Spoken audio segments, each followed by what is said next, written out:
get a copyright strike, but I had to play that song. I had to incorporate it. Oh my gosh. Thank you so much for tuning in to Precious Gems Podcast. I am your host, Precious Williams. This is my very first episode, Dreams and Nightmares.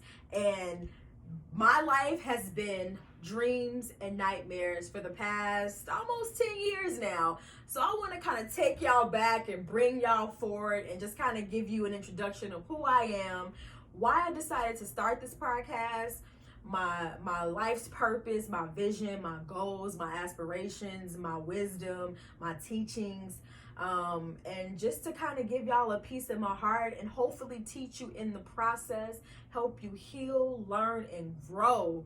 Okay, so my name is Precious Williams, and I wrote some notes, y'all, because this is my, and I'm gonna be transparent. This is my second recording. I recorded the first episode, I sent it out, I got a bunch of feedback, so now I'm re-recording the episode because I wanted to make it better for my viewership, my audience, and most importantly for myself. So my name is Precious Williams. I am from Gary, Indiana, born and raised.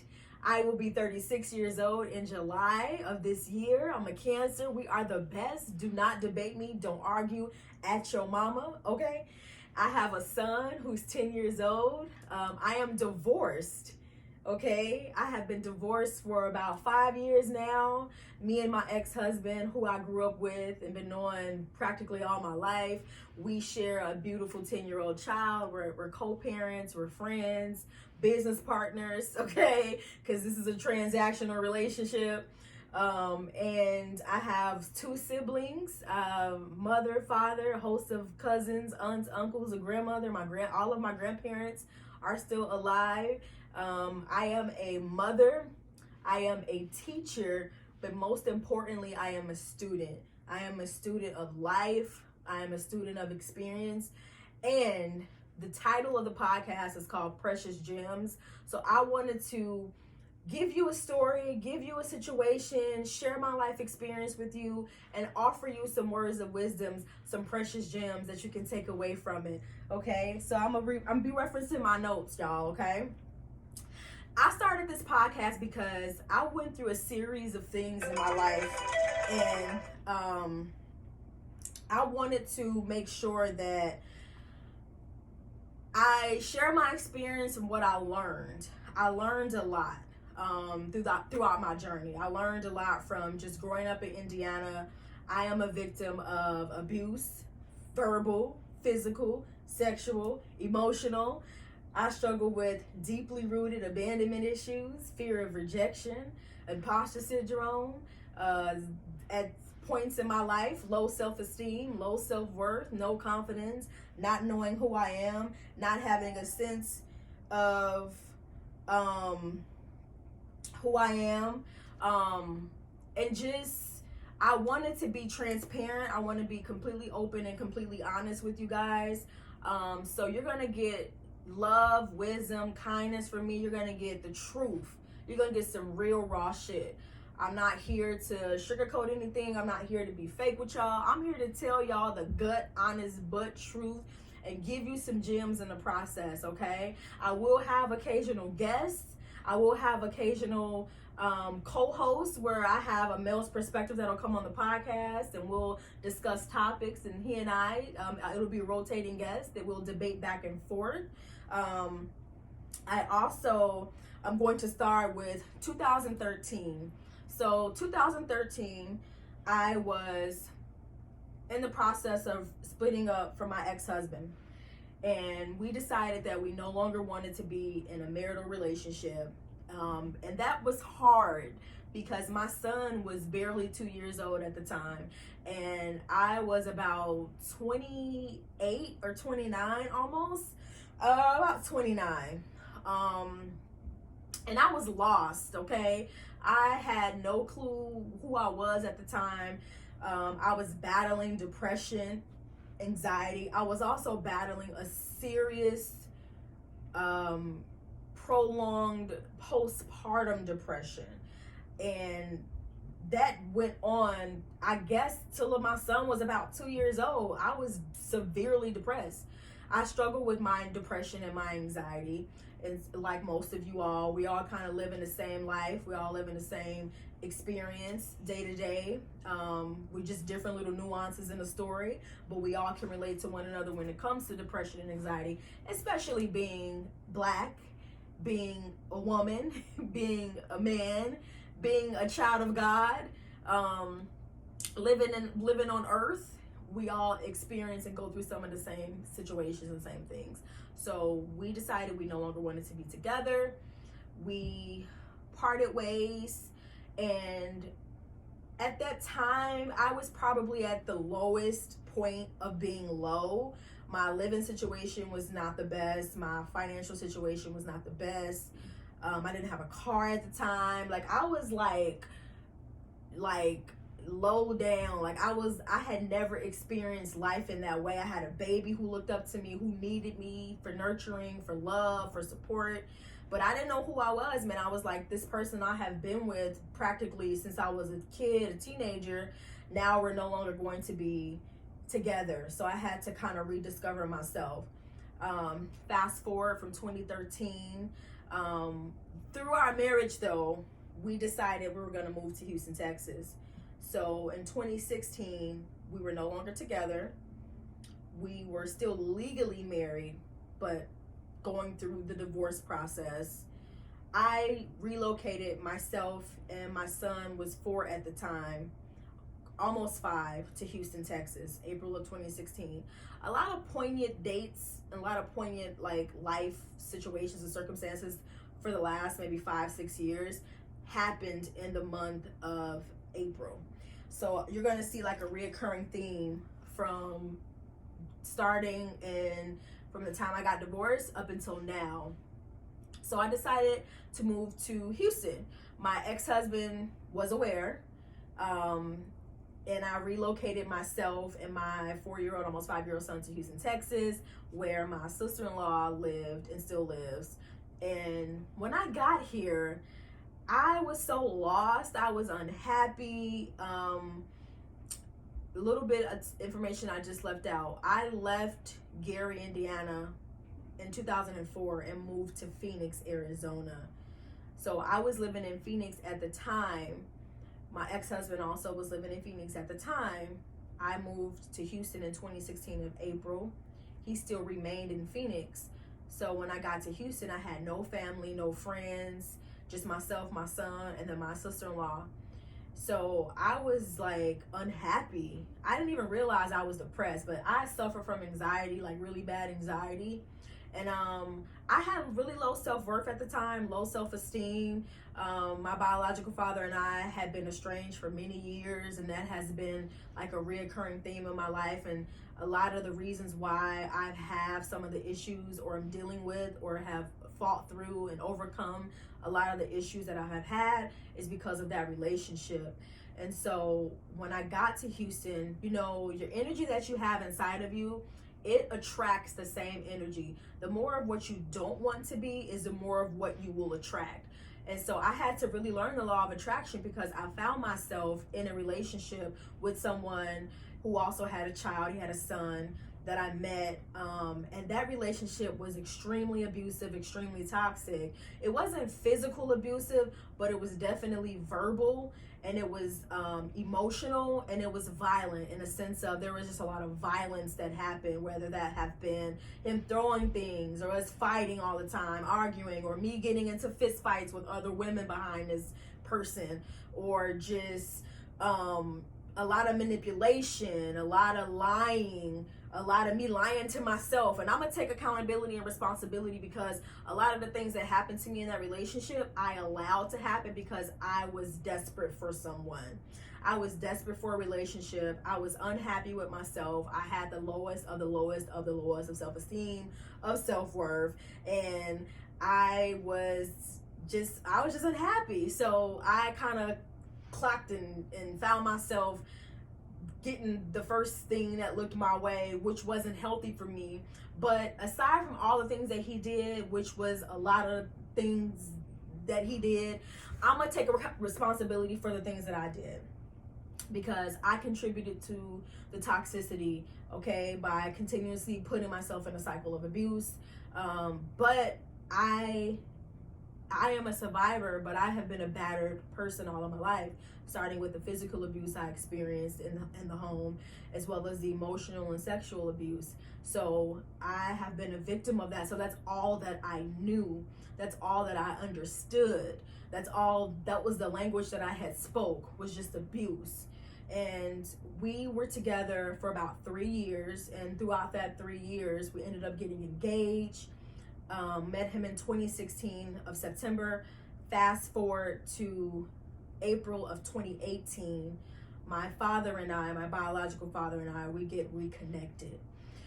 And when I got reconnected with my biological father, I found myself realizing that I didn't need this nigga. I didn't want that nigga. Okay? Once you get connected to like your source, and for men out there that have daughters, you are the most important puzzle piece in her life. As a father, you are supposed to bestow wisdom, protection, guidance, love, respect, honor, and devotion to your daughter. And if you are not a part of that, bridging and building up her confidence and her looking to you for her love, for her guidance, for her and fulfilling her heart space, she is going to look for that in other people. And I was that person. Okay? And I'm gonna be real with y'all. I was that person up until about 2 years ago when I really started my mental health journey and getting myself together, because I owed it to myself and I deserved it. So I was looking for him to fulfill a void that only God could fill. My biological father could not give me that because he suffers and battles and deals with some things that he just isn't equipped to offer me. And I understand that now. And so now I don't look to him to provide me those things. For one, I'm not a baby anymore. And for two, it's just that I can't look for another human being to give me what is already in me. I look to the source. I look to God. I look to God to give me all of my love, all of my clarity, all of my direction, all of my guidance, all to pour into me and to fill up my cup. And so we ended up, once I got back reconnected with my dad, I started to feel whole again, because I felt like a void was being filled, because I was going back to the person that was the first person to break my heart, was my father. I'm gonna be real with y'all. I didn't even know this man was my father. I was told someone else was my father when I was a child. I had a completely different last name. When I was about 6 or 7 years old is when I found out my biological father was my father. And then from then, my name got changed, and I ended up meeting this person who was just kind of in and out of my life my whole life. There's been a lot of emotional upsets with that relationship, but the one thing that I gained and learned is that, again, I don't need this person to fill up my cup. My cup is already full because I love me and God loves me. And so after we got back reconnected, I still was in that relationship. It still was hard for me to leave. I actually ended up going through so much. I ended up fist fighting. I mean, so many lies, so many cheats, so many deceptions, me lying to myself, me accepting the bare minimum from someone, me accepting the bare minimum from myself, me not loving myself, me putting allowing my son to be bear witness to me being in an abusive relationship, and some of that trauma being passed on to him. And I'm currently in the process of reversing, just a lot of abuse. Okay, I'm not gonna put all the blame on him because I contributed my part, and I'm only here to discuss and take responsibility and accountability for my part that I played in it. That relationship was very difficult because that person had an influence on me as to how I communicated with my ex-husband. And so my ex-husband and I, he eventually ended up moving to Texas and which was in 2017, April 2017. April is the hot month that things happen for me, and we could not get on the same page because there was still so much bitterness that I had. He says he doesn't, but we both was kind of going the tit for tat thing at the time, and we just didn't get along. We was like Crips and Bloods, East Coast, West Coast, oil and water. My nigga, we just did not mix. Okay, we was beefing, and I was beefing with my sister-in-law, my mother-in-law. It was just a lot of drama from like 2014, 2015, all the way up until about 2019. My life was kind of just full of chaos and just streams of bad luck and just drama because I was low vibrational, and I was operating from a low place, from a heartbroken place, a nasty place. So all of the energy that I was radiating, I was getting back. I understand that now. Didn't understand it at the time that I was experiencing all of this. And that person influenced me to behave badly and make really bad decisions when it came to my co-parenting with my ex-husband because of his own situation with the mother of his son. And so I thought I was doing the right thing at the time, but in hindsight, the only person who suffered was my son. And my son went through a lot of emotional upsets, a lot of, ups and downs, and a lot of triggers for him is because of the disconnect between his father and I not being able to get along, and him not at times being able to be with his father and his father play an active role in his life. And whether that had been in part and due to my decision making or his father's own decision making, it affected my son. I ended up getting engaged to this person in December of Christmas of 2018. I decided that I wanted to leave Texas, so I moved back to Phoenix 2018 of November, and I did not tell Big Ronnie that I was leaving. And that's probably the biggest regret that I have, is because I took something away from him, and I completely kind of shut him out of our son's life at the time. And so by me leaving, it was very sneaky, it was very deceitful, and I don't have many regrets in my life, but that probably is the biggest regret, is because this person, although I still had my biological father in my life, this person that I was in a relationship with still had a negative hold on me, and I was still operating from that low place, from that hurt place, from that low self-esteem place. I finally gained the strength, the courage, mustered it up to end the relationship in April of 2019. Once I ended that relationship, y'all, I had the biggest cry. And my son was sitting there and he was patting me on the back, and I was like, I'm just crying, bawling my eyes out. But this is where the story stops and my life starts. I wasn't crying because I was sad the relationship ended. I was crying because I felt a shift in me.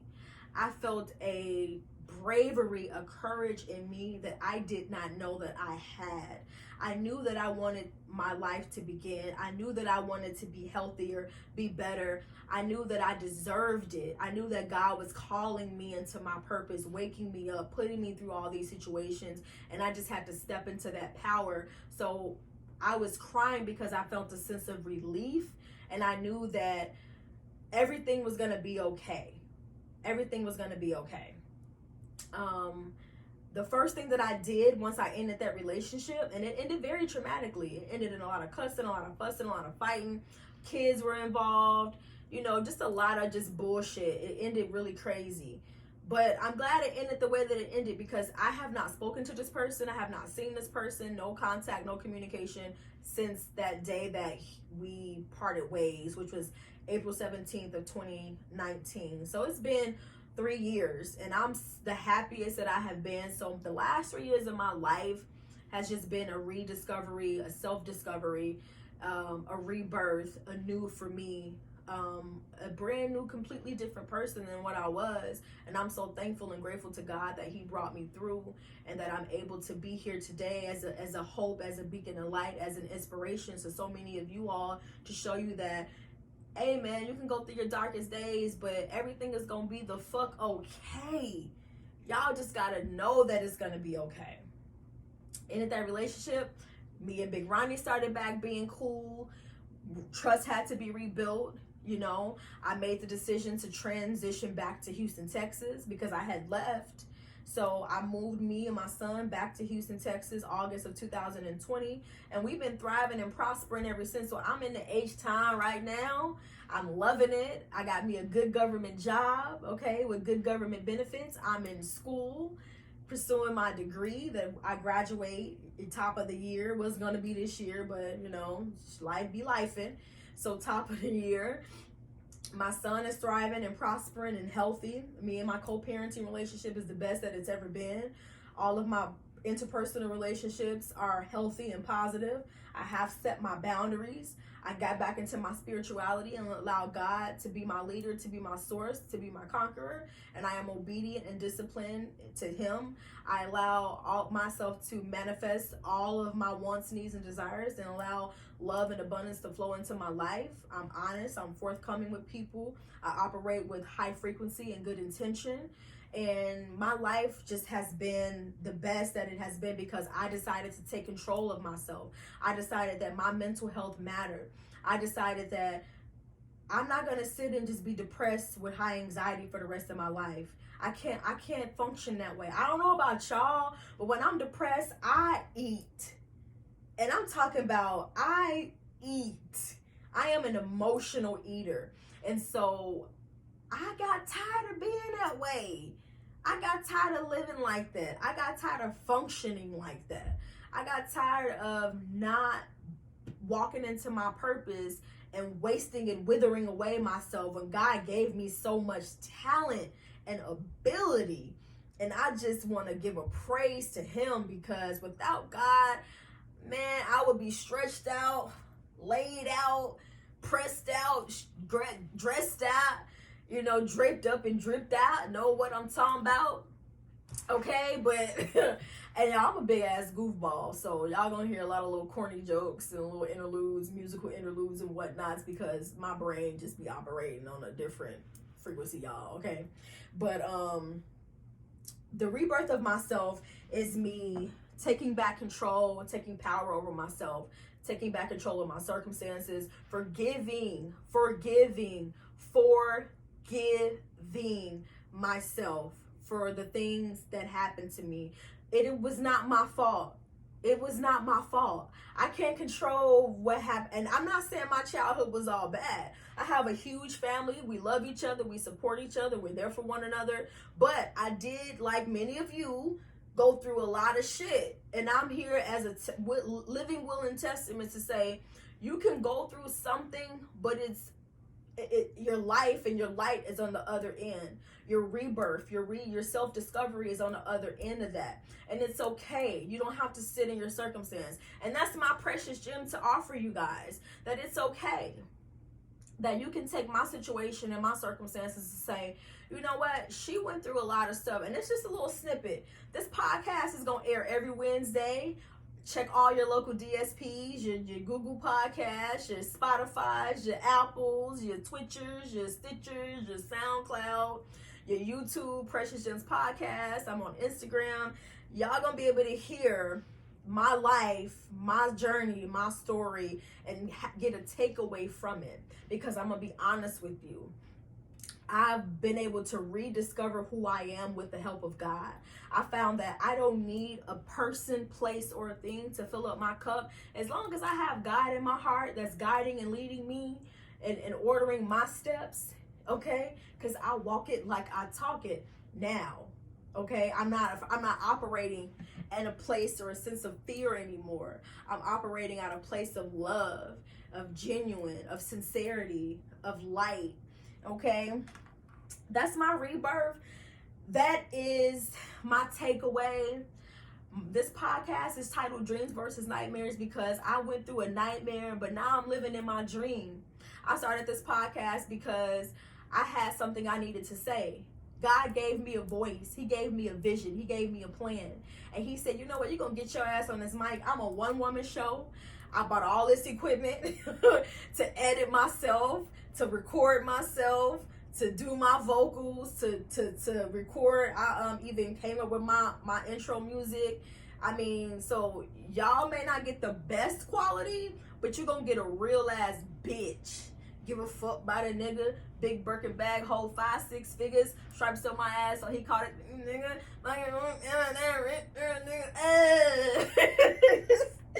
Okay, I'ma act up. So just bear with me as I take y'all on this journey, airing every Wednesday at 5 a.m., dropping everywhere. My ending: be kind to yourself. Be gentle with yourself. Forgive yourself. And most importantly, love yourself. Bye.